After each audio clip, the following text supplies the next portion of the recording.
quite an ironic place for an interview about Bill Hicks. Really. I know. The Jesus Centre, Yeah. We think he's arranged that for us. Yeah. I just sit in a room with crosses everywhere. I was like, oh, okay. We get these little odd things along the journey, and I think today is one of them.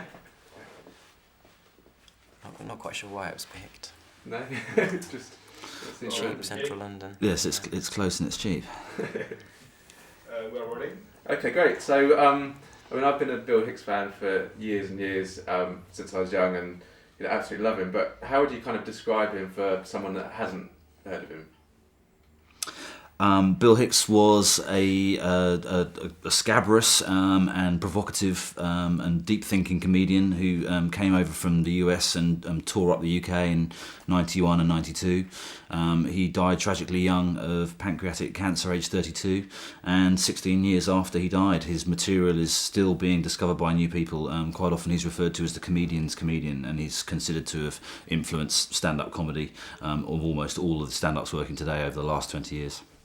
I mean, with so many people influenced by him, and there's people like you get Dennis Leary, who obviously famously took entire sections of his act. Do you think he's still unique today, despite the fact that so many people are kind of influenced by him?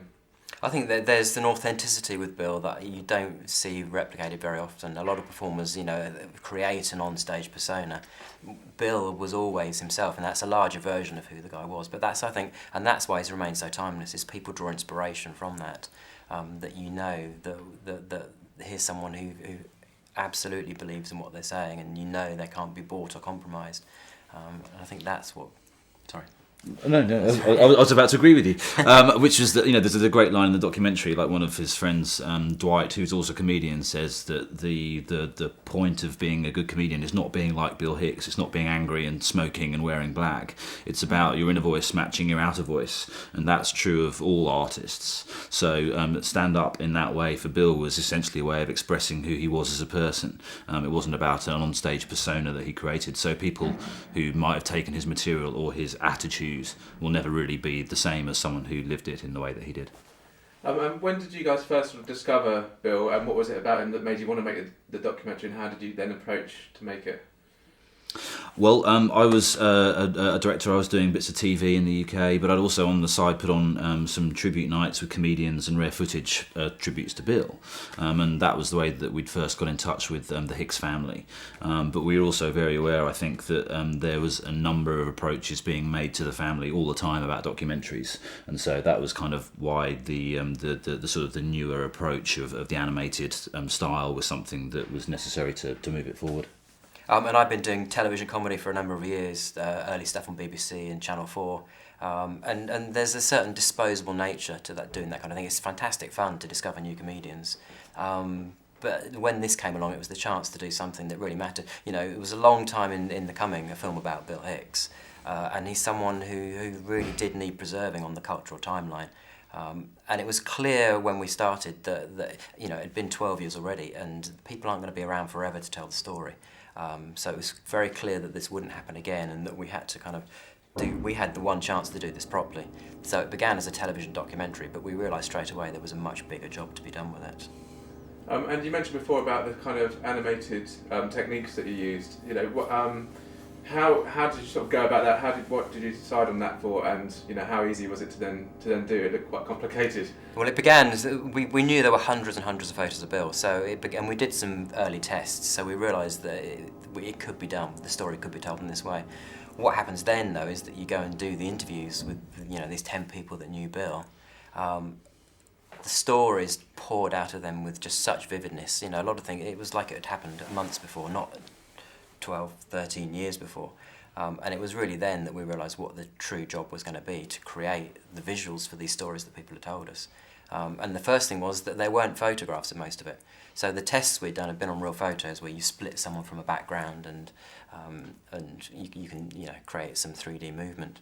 But a lot of the stories, especially when Bill was young, there were just no photos of that. So that's when we realised we had to start creating scenes and creating new photographs.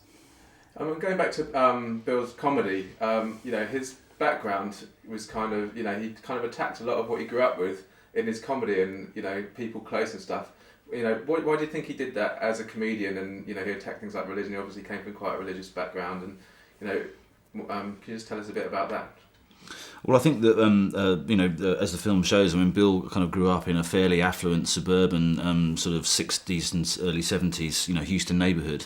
Him and his friends were looking around, going, well, there must be something more than this. And their families had pools and big cars, but they wanted to find that maybe there was something more to life. And I think that Bill was just innately born with that kind of questioning, probing kind of mind, and that's the kind of mind that reacts against being told what to do, and particularly when you have, for example, a religious system or a school system or a TV media system, and so Bill was kind of reacting against all of those rules that he saw put in place, and was trying to go around telling people you don't have to do things that way, you can think for yourself. And that was kind of the main message that he was always trying to put towards people, was think for yourself, don't believe what you're told by everybody else. And that applied to a lot of the aspects of his life.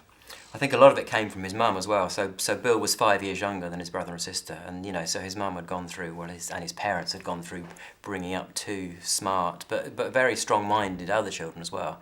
And then Bill came along 5 years later, and there was a lot of one-to-one time between Bill and his mum over those years. She was also a teacher, and I think she just did a fantastic job of teaching Bill about the world, but then reached the point where she did too good a job, and Bill started thinking too much, and that's when the kind of challenges in the family started. A lot of people will know Bill from his, just from his stand-up. They won't know anything about his background or what he was like. I mean, people will think that he's obviously quite angry because he's so angry on stage. He seems to almost have low self-esteem sometimes because the way he sort of puts himself down. What in reality was he like out, off the stage? Well, one of the discoveries for us with the film was, and through interviewing these people that knew Bill so well, is that he was far gentler in real life than you might expect. He very rarely got angry. He was famously always shouting when he was driving a car. But when he met strangers, he was attentive and a great listener, and wasn't the life and soul of a party. And so what was the sort of most, what did you learn yourselves from making the documentary? What was the most surprising thing about Bill Hicks? Well, some of the really nice discoveries in terms of the archive was that Bill, for example, used to tape messages to himself when he didn't have anyone to talk to. Comedians are alone quite a lot. He used to talk into voice recorders. And so there's a fantastic recording in the film of him aged 18 or 19 alone in LA, just wondering aloud whether he's going to be a comedian or not, whether he's going to be any good, whether he's going to be funny, and whether he's basically throwing his life away by pursuing this thing. So that was something that was fascinating to learn, because on stage he's confident and he knows what he's talking about and he's got very strong views, but off stage he was actually quite different to that, and he had the same doubts that we all do. And I think that that's really important for people to see, that the on-stage performer is not the same as the person off stage. And I think you can learn a lot about who he was as a performer from what he was like as a person. And just lastly, what message do you think that the audience should take away from watching the documentary about Bill, and the messages they should get from his comedy? Well, I think that aside from all the actual fantastic jokes that he had, you've got this kind of like deeper underlying message about thinking for yourself and about what it means to struggle as an artist and as a person to try and achieve something that you feel is important. Bill was very charismatic and very attractive to people because he was evidently somebody who lived his life with meaning and with passion, and I think that everybody's looking for that. So I think that Bill's story is one of those archetypal examples of someone who set out to do something meaningful and tried his very, very best to achieve it. And obviously the tragic ending to the story with Bill dying quite young makes it even more poignant. I hope that people take away from it the story of an artist and a wonderful person who had some great dick jokes. Well, great. Well, thank you very much. I'm just wondering, there was a lot of noise at one point. Was that okay? Well, the one question, no, it's noisy basically. Yeah, so the lift goes up and down and we can't stop it. Oh, right, okay. So I don't know. Check with Sarah for the future, but there is no. Can we redo the question, because I heard that noise too. It's a lift. I think there's a lift next door and there's no way to stop it really. But yes, we need to redo the questions whenever it's. Yeah, I think it was the one I was asking you about, the animation style and. Okay. If you want to redo the question, we've got time. If that's okay. I just saw no. suddenly it was like that big loud noise. I just wanted to ask you about the animation style you used and how you chose that and what the difficulties were in doing that as well. Well, we knew already that there were hundreds and hundreds of photos of Bill, and we knew that this was going to be a very important film, and that we couldn't just take a conventional approach.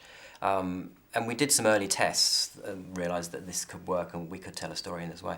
What happens then is that you interview, we interviewed the 10 people that knew Bill best and had, 2 weeks of just the most vivid recollections pouring out of people's minds. That's when the true job became apparent that we had to, Well, but one of the things about those recollections, which is wonderful, is that all of Bill's, close family and friends are all fantastic storytellers in their own right. So when Bill's friends are telling the story of them, this is 25 years ago, sneaking out on this commando raid mission to go to the comedy club, age 14, and trying to not tip off their quite strict Baptist parents and sneak into this church graveyard and zoom off to the comedy club.